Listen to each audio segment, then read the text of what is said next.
Welcome back to my desk where we dive deep into religious texts that shaped and, in this conversation, almost reshaped Christianity as we know it. Today, we're tackling a book that could have completely changed how we understand Jesus, his disciples, and the role of women in the church. Today, we're talking about the Gospel of Mary Magdalene. We're going to answer some questions today. Number one, why was it left out of the Bible? Number two, what does it reveal about Jesus and Mary's relationship? And number three, could it have revolutionized Christianity as we know it had it been included inside of the final document that we have as the Bible today? Now, before you jump to conclusions, let me warn you, this gospel challenges everything we knew about authority, discipleship, and salvation. Now, some say that it's liberating, the stuff that's inside of this gospel. Others call it heresy. So I just want to warn you. But before we go there, I want to ask you the question. What would Christianity look like today if Mary had been regarded as one of the most important disciples of Jesus instead of Peter? Let's find out. And hey, before we jump in, do me a favor, hit that subscribe button because I guarantee by the end of this episode, you're going to want more deep conversations like this as I uncover other gospels and books and scrolls that were some kind of way left out of the Bible. So let's jump right into it.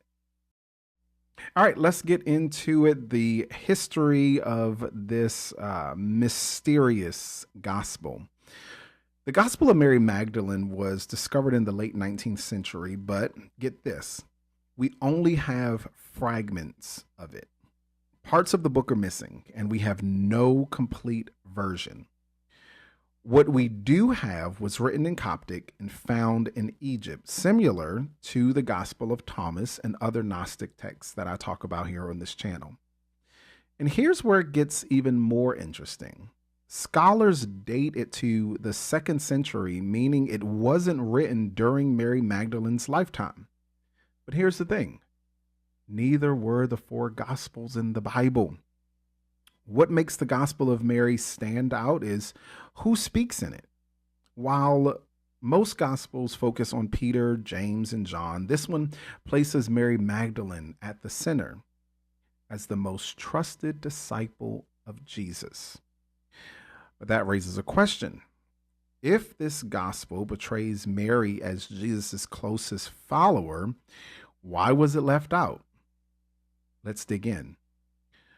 By the time the Bible was being compiled, the early church was deciding which texts fit the official Christian narrative. And let's just say the Gospel of Mary didn't fit that mold.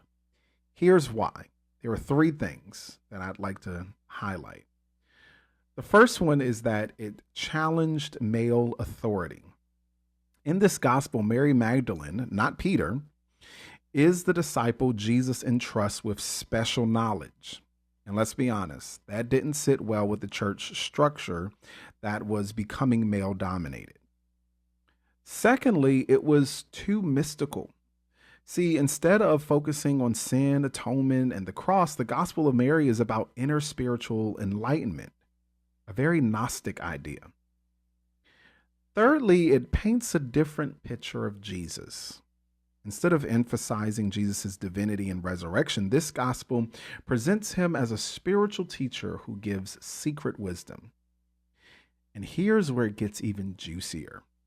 In this text, Peter straight up questions why Jesus would give such special teachings to Mary. And Jesus, he defends her. So was this gospel suppressed because it threatened the church's structure? Or was it truly heretical? Now let's dig into what I consider to be the most eye-opening parts of this gospel. I want to give you 5 powerful teachings from the Gospel of Mary. And if you want to actually read it for yourself, go look inside of the description and purchase the book because you can actually read what we've discovered so far. The first thing that the Gospel of Mary says, it says, number 1, do not lay down rules beyond what I have given you, lest you become bound by them. Jesus warns against rigid religious laws. He's saying faith should be about spiritual understanding, not man-made rules. Number 2, matter will be destroyed, but the soul is eternal.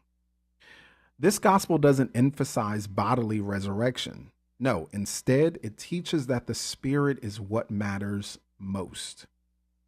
Number 3, every nature, every modeled form, every creature exists in and with each other. This reflects a mystical view of unity. All things are interconnected, and salvation is about realizing that connection. Number 4, Peter said, "Did the Savior really speak with a woman in private? And are we to turn and listen to her? Did he prefer her to us?" Now, this is huge because Peter is outright questioning Mary's authority, implying that Jesus might have given her greater knowledge than the male disciples. And then lastly, I just want to leave you with this one today. The text says, "I saw the Lord in a vision, and I said to him, 'Lord, I saw you today in a vision.' He answered me and said, 'Blessed are you for not wavering at my sight.'" Unlike the other Gospels where Jesus appears to all the disciples, here he speaks to Mary directly, confirming her unique role. So if Mary Magdalene had been recognized as the primary disciple, would Christianity have evolved differently? Let's talk about that. If this gospel had been part of the New Testament, here's what might have changed. Number 1, women would have had a bigger role in church leadership. Imagine a Christianity where women were seen as equal spiritual authorities from the start. This gospel challenges the traditional hierarchy. Number 2, salvation would be about inner enlightenment, not just faith in Jesus. The Gospel of Mary focuses on self-awareness and spiritual awakening rather than strict doctrine. Would this have made Christianity more personal and less institutional? Number 3, the resurrection might not have been central to Christian belief.